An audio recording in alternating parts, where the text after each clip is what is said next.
listening in the world, it's a pleasure to welcome you to IsraelCast, the podcast powered by Jewish National Fund USA, your voice in Israel.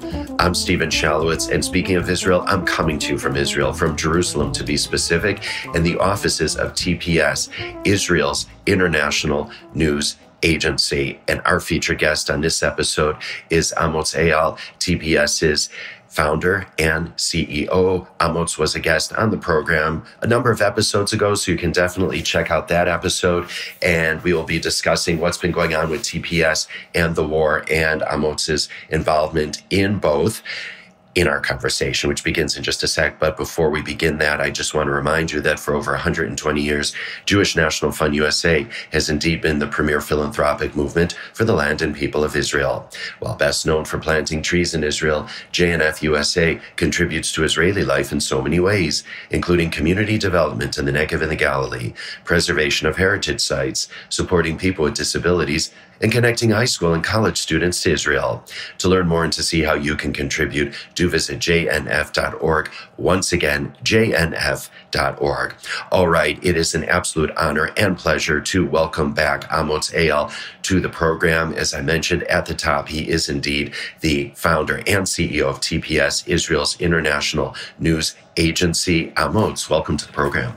Thank you for coming and visiting my new office. Yes, and we should share that Amotz recently moved into his new digs here in Jerusalem, and share with our listeners exactly kind of where they are, when you moved in, and what you have plans for the office. So when you moved to a new office a week ago, it's a really brand new office. We expanding our team, and we needed a bigger office, more room, more space, because we need to provide and produce more content to our customers around the world. Okay, and let's take one step back and share with our listeners that might not have heard our original conversation exactly what TPS is and the service that you provide. So TPS is the only Israeli wire service news agency that provide information, pictures and videos straight from the field to the international media outlets. We are B2B, our organization. We're sending our information to other media outlets and helping them to get more accurate information about Israel. In the end, people reading their regular newspaper, watching the regular TV station.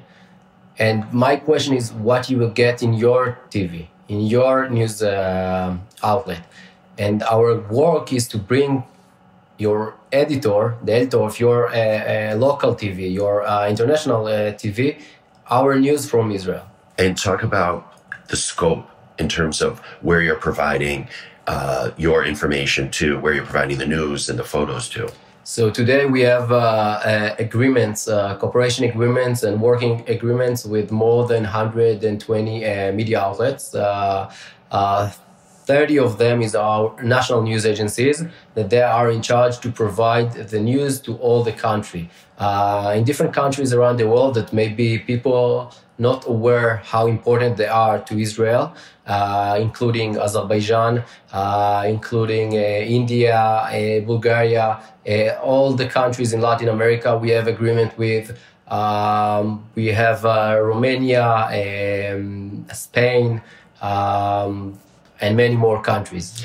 And just a moment ago on the screen, you were sharing with me the reach that you have and the outlets, the news outlets in those countries that actually take your news and your photos and share them with their larger audiences. So if you can connect the dots there for our listeners. So basically what we do, we providing few stories a day to our international media outlets.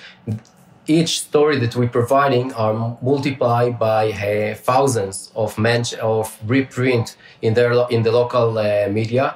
And when we're checking with the software how many people reach to our stories, our average in a week is around 200 million people. Last week it was 284 million people that read our stories, that our story brought to them information that they never saw in other places, including special stories from inside Gaza, including the fact that the Palestinians destroying a historical site, including good things and good initiatives that happening here in Israel to support the country, to support the people in the front line. So we're providing all the information that the other trying to hide to the international media. But when I'm saying who I'm meant to, it's important to understand that 90% of the world information coming from news agencies it's not something that originally written by your own newspaper reporter. So, for example, the New York Times is going to use something from the AP or Reuters or UPI, United Press International. UPI not so anymore, but yeah, AP, Reuters, AFP, the French news agency. Right. They are dominating the market. At least 83% of the market are controlled by them. And when you said the New York Times have representative in Israel. But the representatives are mostly not on the ground. He's sitting in his office and still getting his information from AP stringer in the field. But when you're talking about other local media outlets, they don't have any representative in Israel. So they rely 100% on the material from the AP or Reuters. And let's then talk, though, for a moment then about those stringers, for example, from AP, that are in Gaza or that are in the rest of Israel or are in the north, because AP is hiring them. And I know that this is me sort of on my soapbox here preaching, but they are hired and they have a certain narrative and they're providing a certain narrative. You need to, it's two ways to the same story. First of all, they're choosing the people that they want to work and fit to their agenda. I wrote an op-ed about AP operation in Gaza based on their experience in the 40s when AP did agreement with Hitler to provide the stories from Germany. They want to work in Germany, and Hitler gave him a condition, said, you cannot work here unless I'm deciding who will be the editor. So he decided who will be the editor. Same happened in North Korea. And that's an article that you can find on The Guardian. The Guardian newspaper from UK wrote a story about that. I'm surprised The Guardian published it. Yes, it's... because that's really a left-leaning paper. You're right, but I was also surprised, but I read the research, and I feel, and I think that I know, that the same happening in Gaza.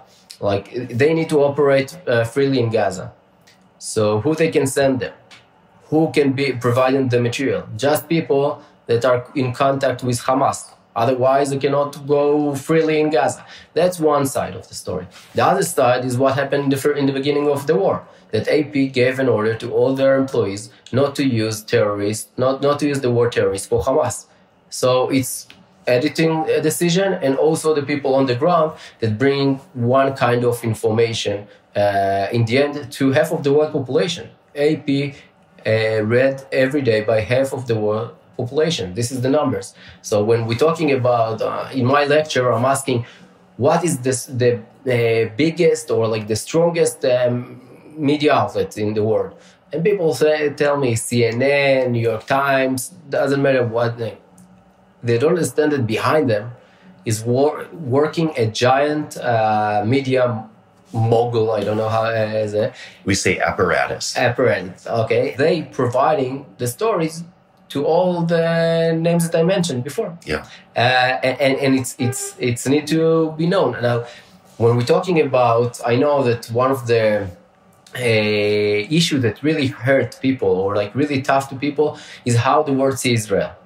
We hear about the hasbara, the advocacy that we're working, so many organizations working in trying to help Israel with their advocacy, with her, how the world sees Israel. But unfortunately, almost all the action there is always reactive. Why? Because the media already publish a story and you're reacting. It doesn't matter if you're complaining on the media, or it doesn't matter if you're going to a college group and trying to convince them that what they read in the news is not what really happened. The only way to be the proactive or to be the leader, to lead the information, is to be on the field. And this is what news agency is doing. I'm the almost the only person or the organization on the ground when news are breaking.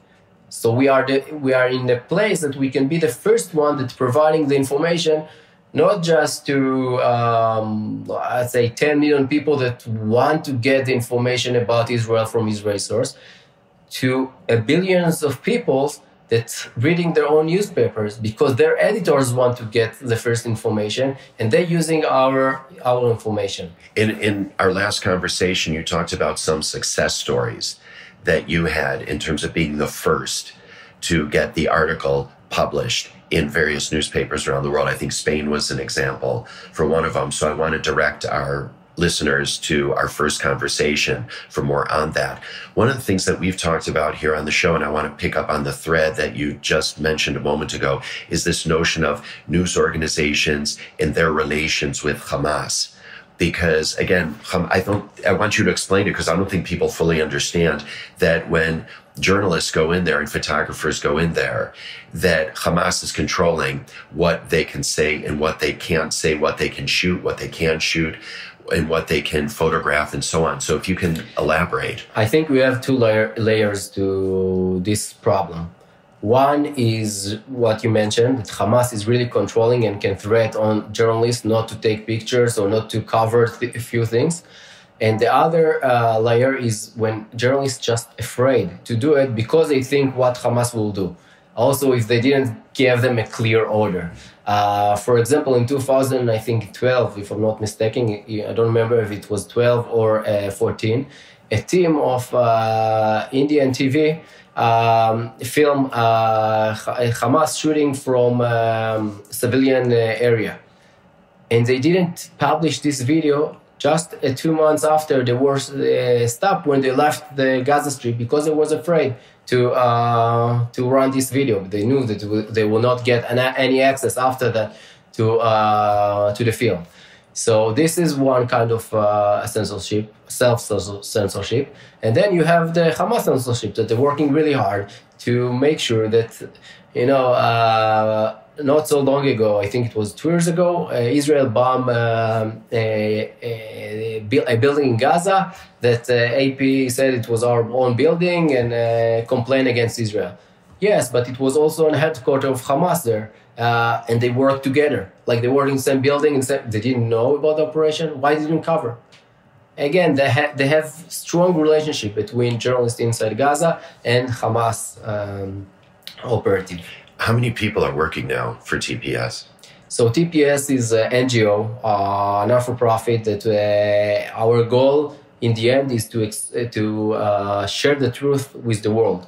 So we have a dedicated team of 13 people. We have a dedicated team of 13 people, but our strength is our network of volunteers. We have more than 400 volunteers across the countries that are there first and understanding, risking their life and going to event under threat to give the truth, to share the truth, to document that. Yesterday night I was in the north on the border, and I met one of our volunteers that live in the kibbutz Yechiam. It's like a few kilometers from Lebanon. And she's, every time that missiles shot to her direction, she's going and taking the videos or the pictures, because we understand this is a war. It's a war about the truth. If you will not be a soldier there, if you will not fight or to make sure that the world see what others trying to hide, you will lose the battle. Now, you always can complain about the media, and mostly it will be with good reason. You will have a good reason to complain. But the way that you can really affect, it's to be there and to document and to send the first information. And our volunteers understand that. We have volunteers from Eilat to Rosh Pina, to Rosh Hanikra, like all the countries. People care about how the world see and understand that the way to change it is to take the picture or take the video or to bring us the first information. Before we talk about your own personal story vis-a-vis the war, we do want to give a shout out to Rachel Stern because we met her at the Jewish National Fund USA conference in Denver at the end of November, early December, where she presented, and she gained such a following there, and she's been doing such wonderful work in terms of disseminating information and what TPS is doing and all the articles that she's been sending out. And soon she's going to speak also in Cincinnati in another event, a JNF event. Rachel, she's doing great. More than that, on October 7, I was one of the first ones that got to the south. I went to Sderot. And from then, for 3 months, I was in reserve in Gaza, in other places all around the country. And the people that hold, that make sure that our information continue to go to our partners and customers, it's Rachel and Shalowitz and Pesach, 3 people that really did everything. Rachel was in touch with the volunteer and with the people on the ground. Pesach wrote by himself. 70% of our manpower was on reserve, still on reserve.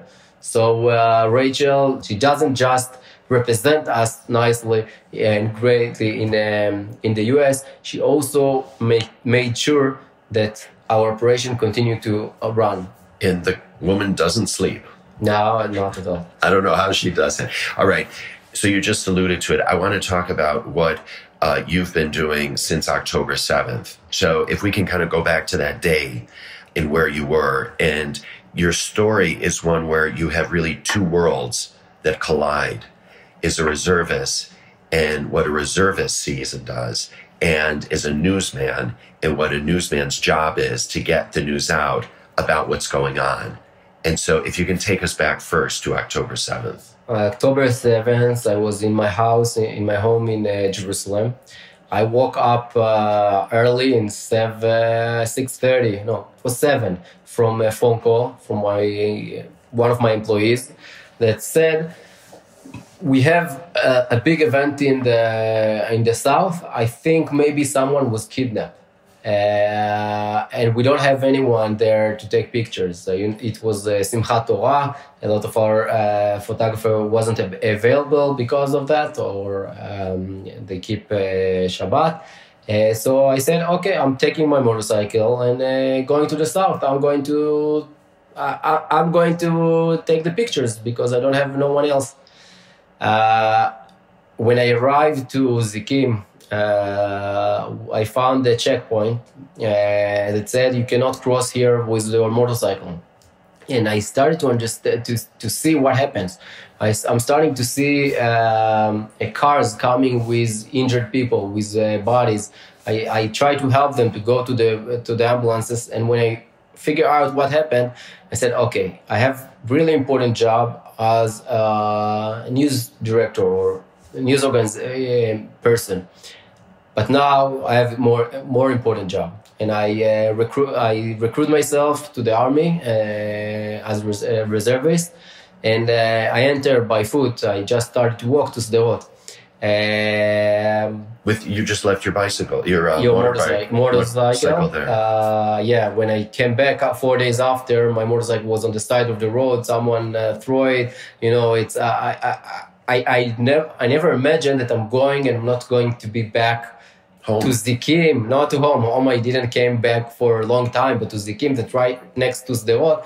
I never imagined that it will take me more than 4 days just to come back to my motorcycle.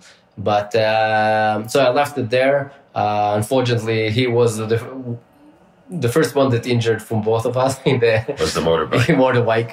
There, and then I walk inside. I cross the checkpoint by I walk there. I hitchhike. I succeed to catch a car that from Ichud Hatzala, people that came to help and try to save life.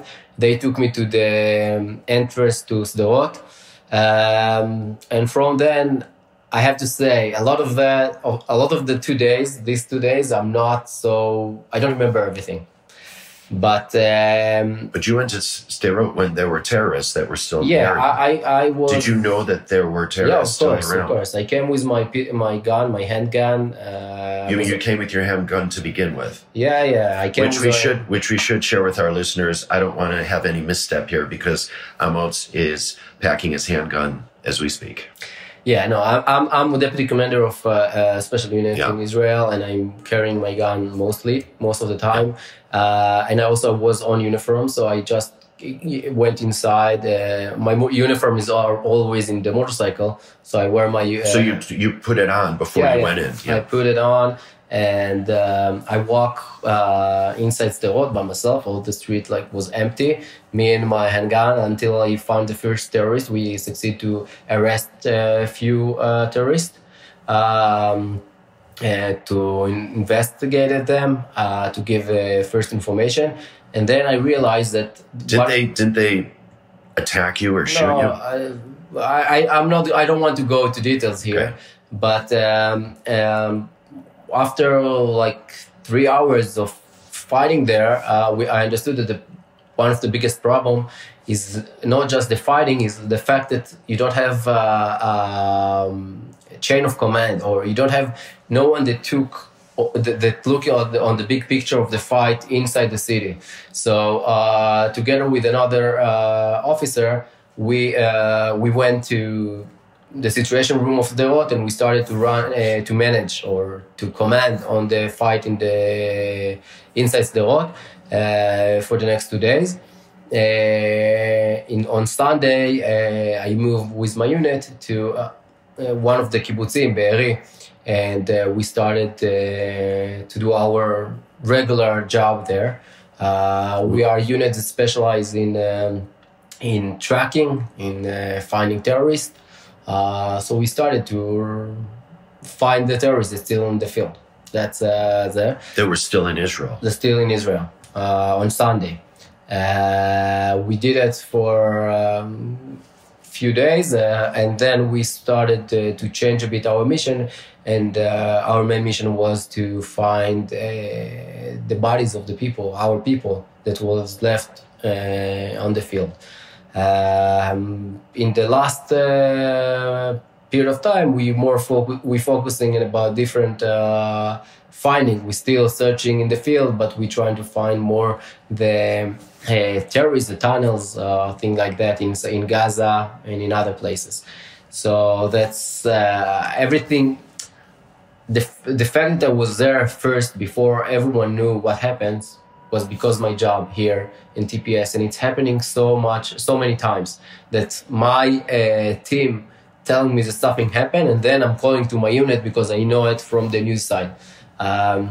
It always mixed, and it's mixed also when you're going to the field and you're going inside a tunnel and you see that the bags, like the sandbags that help to build or protect the tunnels, are coming from UNRWA and USAID, and you understand that this is a story, and the information are mixed, and my job is to. I have to say that because when I'm in the army, I'm in the army. So in a lot of cases, if it's not something that's really important, I will not tell what we do, and I will not send to my agency, also to my people, the information. I'm keeping, I'm trying to keep everything divided. In other words, like what we call in the United States, you separate church and state. Yeah, so I'm separate army and work. I hardly believe that both of them are important fronts that need to fight. But if it's not something that's really important to the front of the media, I will not publish it. Also, if someone else, for example, knows or will knows. For example, I was in the unit, my unit, I ran after the terrorists that ran away from the jail in 2000, I think it was, 2001. 6 prisoners ran away from the Israeli jail, and they hide in Israel for a few days, and we got them. I was there. and I didn't give any information to the news organization, and others took it before, because I was part of the team. I was part of the army. If I wasn't there, I'm sure that I was covering it much earlier, the catch of the terrorists. But there must be stories, though, just to clarify. So if you're out in the field right now, as you were in Gaza, and you saw something that was newsworthy, would you tell your colleagues here? If it's important story, and if it's not, how do you define, though, an important story? If it can affect the fact that we catch the terrorist, we cannot be. It's nice to know to everyone, but it's not affecting the outcome of the war. Okay. But if I'm finding inside a school, UNRWA school, candies in the shape of guns and booklets it's explaining how to shoot guns in like first grade and second grade, that's story that we have to share with the world. So you will share that with your colleagues here at TPS? Yes. To do. There's just been a deluge, Amotz, of information coming out of Gaza. And I'm just wondering, let's take Gaza first, and then before you went into Gaza, okay? Let's take Gaza first. Is there anything that was just totally surprising for you, or anything that our listeners might have missed or just don't know, or anything that you really want to share with them that they might not have gotten anywhere else? First of all, I'm not sure that I was really surprised with most of the things. Maybe the only things that I was... two things that I was surprised is that the Israeli army wasn't prepared, or that we wasn't prepared as a country. One of the reasons that I was really surprised about it, because we knew. My photographer inside Gaza took pictures, and we sent the pictures, and we published the pictures of Hamas training to take over Israeli base a month before. 1 month before. On September 12th, we sent pictures of a Hamas exercise or a drill, how to take over Israeli base. And whom did you send it to? We sent it to the people in the army, and also to the news. And what was the news? Was it published? I don't want to go to details, but I said it didn't surprise me that they will try.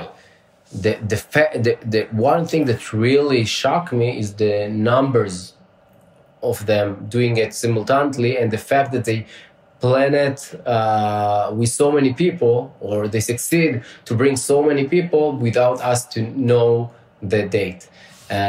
I'm not coming from the intelligence side, so I don't know what happened there, but that's what surprised me. Another fact that is important to know, and again, it didn't surprise me, but thousands of people came inside Israel that are not Hamas operators, just to take... They looted. To steal, to take things from Be'eri. When I went out from Be'eri to their Gaza direction, I saw on the side of the roads so many, I don't know how to describe, like kids, toys, electricity, electronic machines. That's all on the side of the way, because it came just to steal everything. And you just need to understand that this was thousands of people, that we call it today innocent civilians, that was part of it. And so this is something that I think it's really important to know. And another thing that maybe we need to know, that I tell it in all my interviews, that we're not there in Gaza to retaliate. We are there to prevent the next time. And they have plans how to attack us again. And if we will not be there, and if we will not fight and win now, it will happen again. And this is the main reason why the Israeli army there. It's not because what they did, because we need to prevent them to do it again. And I think this is really important distinguish about this operation. We're thinking about the future, not about the past. The past was really hard, and we suffer a lot. By the way, I don't know how many people knows, but when the Israeli army planned to go inside Gaza in 2014 and 2012, he thought that it will cause us in thousands of people, of soldiers who will die. We're suffering a lot. We have a lot of losses. But the Israeli army is doing great in his operation inside and succeeding to keep our soldiers much more than we thought. And again, it's a point that really important to say. It's not a choice if to go there or not. It's mandatory. It's mandatory because we know that they're planning to do it again. They're planning not just there, also in Judea and Samaria, in the north. They're planning to kill us, and we need to prevent it. I've spoken to a lot of soldiers since I've been here in Israel, and the morale, the spirit is so incredibly high of getting the mission done. And I'm just wondering what you're hearing and what you're feeling from your men that you're commanding. One of my biggest challenges was to tell people, you're not going now inside, you staying to rest outside. People understand that this is their mission. They want to take this mission, they want to protect their people, their beloveds. And the morale is high, not because we love to fight, because we understand that we have to. And it's something that, just people that are there, that are in Gaza, that are inside, they are part of it, understand. Because when you're going out and you're speaking with people that didn't took part of it or wasn't part of the army, their morale is much weaker than the soldier inside. Because if you have the mission, if you believe in your mission, your morale will be high. Yesterday, I met with one soldier who had half of his leg blown off. And one of the things he said to me was, I want to go through rehabilitation and I want to go back and fight. Yesterday, I heard an interview with my commander that lost 2 of his legs. And he said, I got a present. I got a present because now I'm 45 years old. I'm starting my life from beginning. I got my life. I lost 2 legs, but I still live. And I will make sure that my life will be good. And I'm telling you, he will be back in my unit. Yeah, I'm sure. This soldier that I met, he said, I want to go back. He was also a commander. He said, I want to go back because I want to inspire my men. Yeah. Because if they can see me like this and I've gone back, it just gives them strength to continue. We are in crazy times. Yeah. And in crazy times, you're finding true heroes. And you mentioning one of them. Another hero was one of our volunteers that together with his brother on Shabbat, on Saturday, Simchat Torah, just went to Be'eri and saved tens of people. And then he was killed in the end of the night. But he was one of our volunteers. I have so many stories of heroes that really risk their own life for the sake of the Jewish people.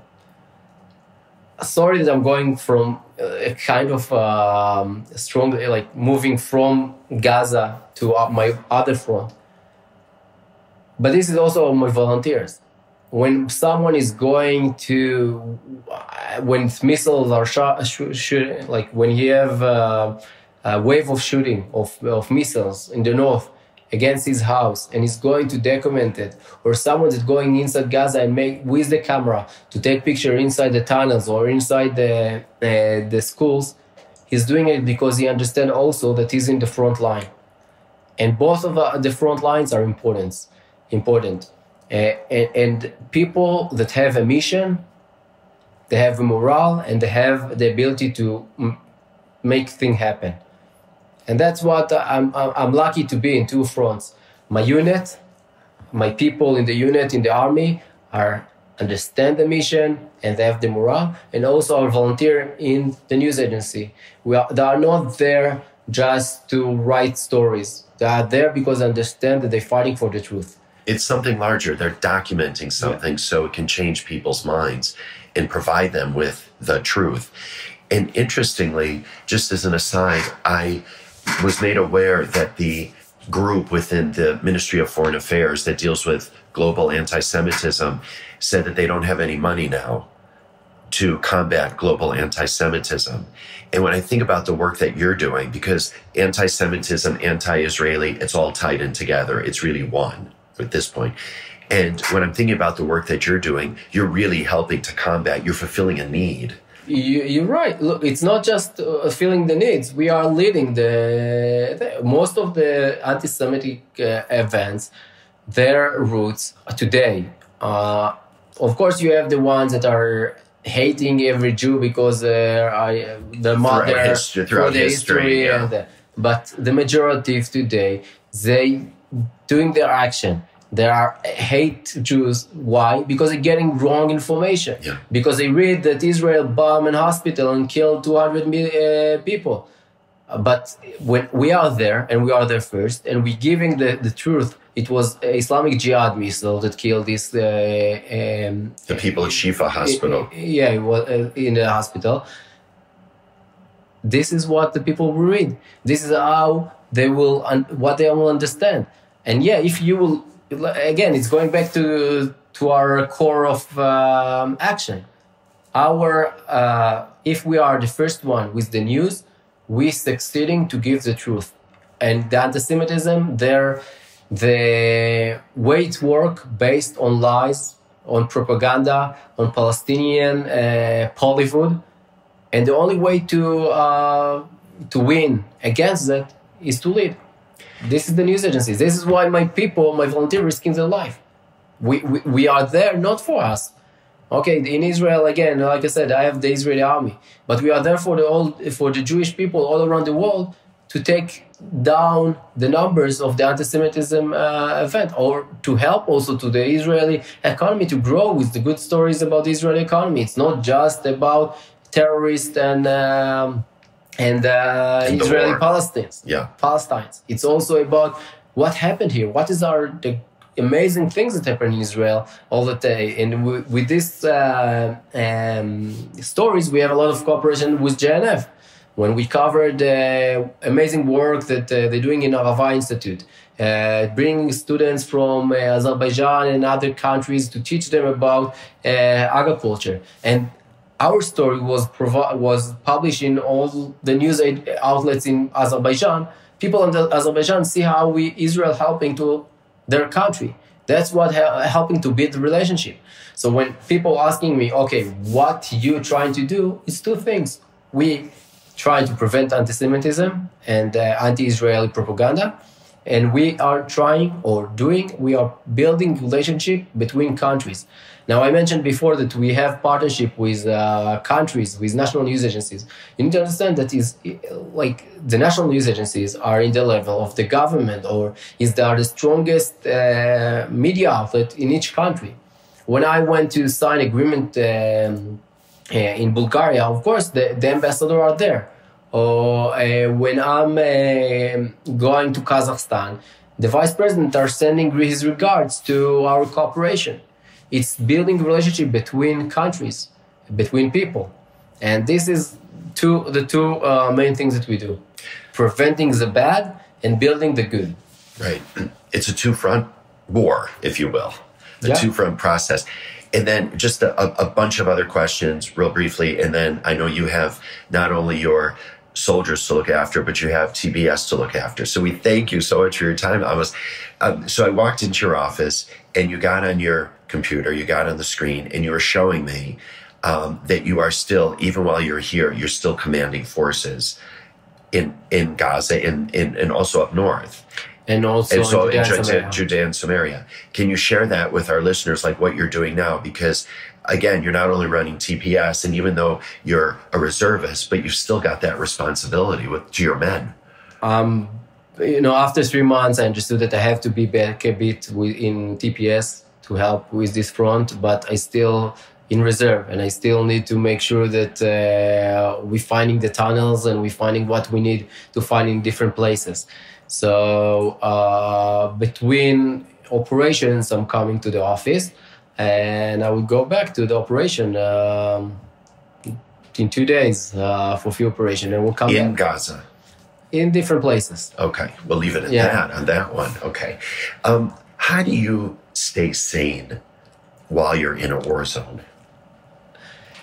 Because my wife, she's helping the kids. She did amazingly. We need to think, the soldiers are there, have the whole support from the team. They're working together, but our wife and kids are stay at home by themselves for the last 3 months. And the only thing that's giving me maybe the insanity a bit is to talk with my wife and my kids and to see the support that they're getting or how strong they are. And I know that I'm doing it for them. Again, it's much more, it's easy to be in Gaza with your team as I will not call it a manhood, but you feel part of you understand that you're part of something. But think about the wife behind, that she's all by herself. I have 2 kids, one 3.5 years old, and he's 1.5 years old. Think to stay by yourself for 3 months, not to speak with your husband almost, and to take care of the kids. So I'm lucky that my wife getting support from people in the neighborhood, and she's really strong. And that's what helped me personally to keep a bit my insanity. Superwoman. Superman. As they say, the old cliche, behind every great man. Or the opposite. Behind every great woman is a soldier that they're running away to Gaza. Right, and that runs TPS in your wife's case. So, we have listeners around the world that are that question Israel, that want to learn more about Israel.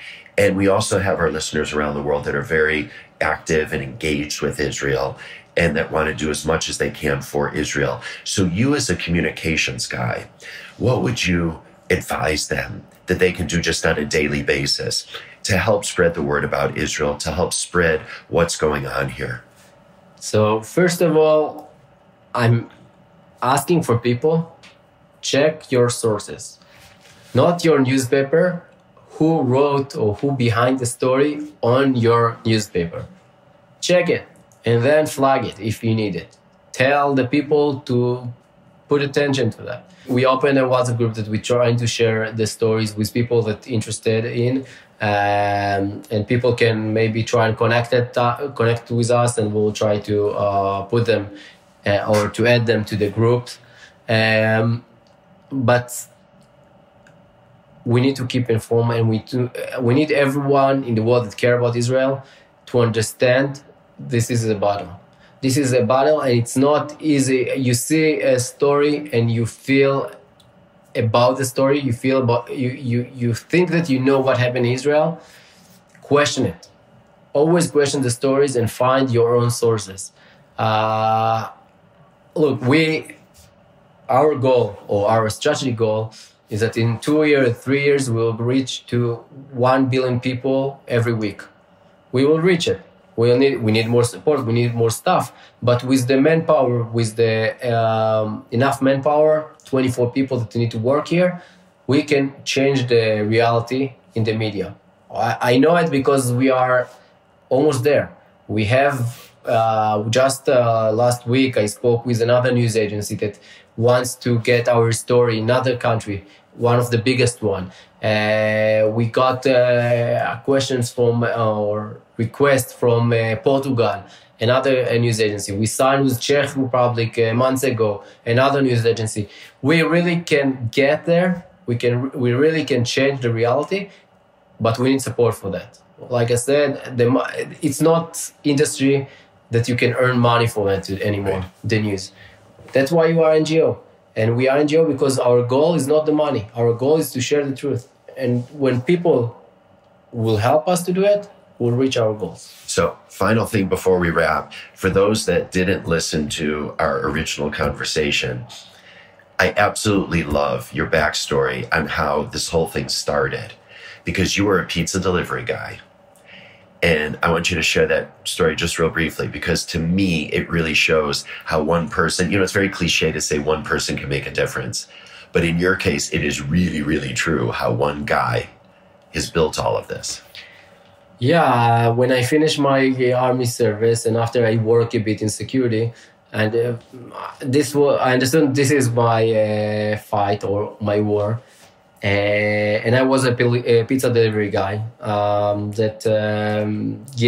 I gave few people old cameras and asked them, try to take the videos, the pictures, and send it to me. And I was with my small scooter, so I can get to them. It was before the digital, that you could send it through WhatsApp. I needed to go them to collect the tapes. So with my scooter from the pizza delivery guy, and with the money from the tips that I got from the pizza, I bought the cameras and I started this operation. In the beginning, it was 5 cameras that supply me with documentation from mostly Judea and Samaria. And step by step, more and more people came to me and said, we want to take part of it, we want to volunteer. Few of them came with their cameras. And then I got the first support from my first donor. My first budget was 12,000 shekel. It's $300,000 for the first year. That was the budget of TPS with one donor. We bought more cameras. I spread them. I got around 70 cameras. And that's how it started. And again, it's grown into this right now. And just share with our listeners also what TPS stands for. TPS, it's TPS Eyal today. And TPS is the Press Service of Israel. And that's a change that we did in the last year. The original name was Tazpit. Tazpit is observation point, Tazpit Press Service. But because today we are the official representative of Israel in all the international forum of news agencies, we understood that we need to... you needed to rebrand so people knew where you were coming from. Exactly. So today, TPS, Eyal, the Press Service of Israel, and this is the new acronyms. So I'm in Jerusalem. Remind me of the pizza place you were working for. Maybe I'll stop by. American Pie Pizza. It's on Derech Bethlehem. Okay. Listen, I'm a Chicagoan, as I said last time, and we take our deep dish pizza very seriously. So you will like the pizza. Will I like it? Okay. I don't know if any pizza can stand up to the standards that we have in Chicago, but I'm going to give it the old college try, and I'll let you know. I have to say, you remind me something. I think in May I was in a news event in Azerbaijan with a lot of international news agencies. One of the directors there from Italy, I did a competition with him. I said, our food in Israel are much better than Italy. He said, yes, I'm coming to try the food in Israel. You will come in Rome and we'll make competition. I'm still standing behind it. In Israel, the food are always better. I got to tell you, the food is really good here. It really is. And the ingredients really make the difference. 100%. And also the mix between all the cultures that coming to Israel. You can find everything here on the same plate, on the same dish. I really admire the food in Israel. I travel all around the world, and I'm still standing behind the fact that Israel have the best food. All right. Listen, next time I'm here, we'll go out for a slice of pizza. How's that? 100%. All right. And on that note, we're going to leave it right there. Amotz Eyal, it's been such a pleasure. Thank you so much for joining us on this episode of IsraelCast. And indeed, thank you for everything you're doing out in the field and here at TPS IL. Thank you, Steven. All right. And we'll have info about Amotz and TPS IL on the show notes page of this very episode on our website, jnf.org/IsraelCast. And we do release new episodes of the show every other Wednesday, although we might be releasing a bunch of others in between those every other Wednesdays because I am here in Israel and speaking to a whole lot of people. But nevertheless, we invite you to subscribe, download, IsraelCast wherever you get your podcasts, or you can always visit us at jnf.org/IsraelCast. And as I say, it always takes a whole moshav to put IsraelCast together. For that, we thank Vivian Grossman, Dara Shapiro, J.D. Krebs, and Eli Kadrin. Our editors are Jay Rothman and James Casada from Miratone Studios in the very heart of New York City. And the music that you hear at the top and tail of the program is Sodomai Eden. It's by the very talented Rafi Malkiel from his album Water on the Tzaddik label. IsraelCast is powered by Jewish National Fund USA, your voice in Israel. For more info about JNF USA, do visit jnf.org. And if you'd like to write to us with story ideas or just say hello, I know Amotz would love to hear from you, and so would I. So do email us at israelcast@jnf.org. Meantime, I'm Steven Shalowitz from Jerusalem. Thank you for tuning in and looking forward to having you join us on future episodes of IsraelCast.